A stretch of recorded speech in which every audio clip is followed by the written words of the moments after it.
Time for health news this Monday morning. Age-related changes in the uterus may influence reproductive success. Italian researchers found women 49 and older receiving a donor egg experience lower live birth rates and higher miscarriage risks than younger groups did. A feature of the uterine lining that's receptive to an embryo was not found in 19% of women over 49, compared to just 5% in women in their late 30s.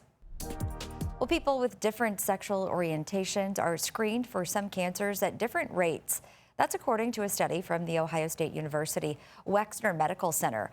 Researchers found women who identify as a sexual orientation minority, such as gay or bisexual, are 16% less likely to get screened for breast cancer and 8% less likely to get screened for cervical cancer than heterosexual women. Gay and bisexual men, however, are 10% more likely to get a colorectal screening. Spanish researchers found speaking at least one other language is good for the brain, and the more languages a person speaks, well, the younger the brain appears. Those who speak 2 languages have brains 6 years younger, and for 4 languages, the benefit extends to 13 years. Well, now to some groundbreaking technology that's helping one man with ALS regain his voice.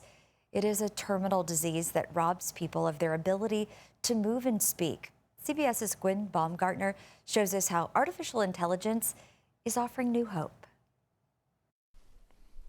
Casey Harrell was diagnosed with ALS 7 years ago. His wife and daughter watched as the disease attacked his nervous system, taking away his muscle function and eventually his ability to speak. I really thought that lack of movement was the main hard thing with ALS.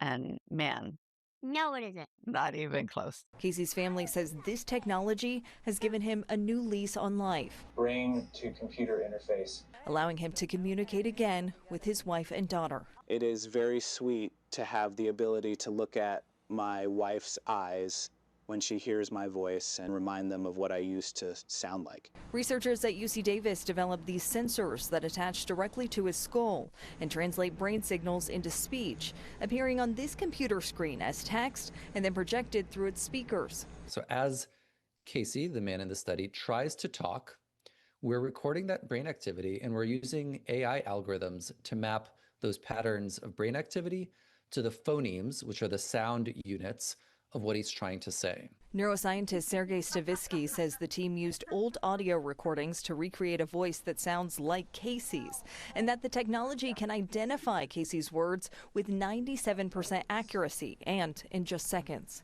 It is a life that is more full of dynamic action and with friends and family, with colleagues, and is something that allows me to communicate more in my natural way of communicating than any other technology that I have experienced. Giving Casey his voice back and providing hope for others living with ALS. Gwen Baumgartner, CBS News, Los Angeles.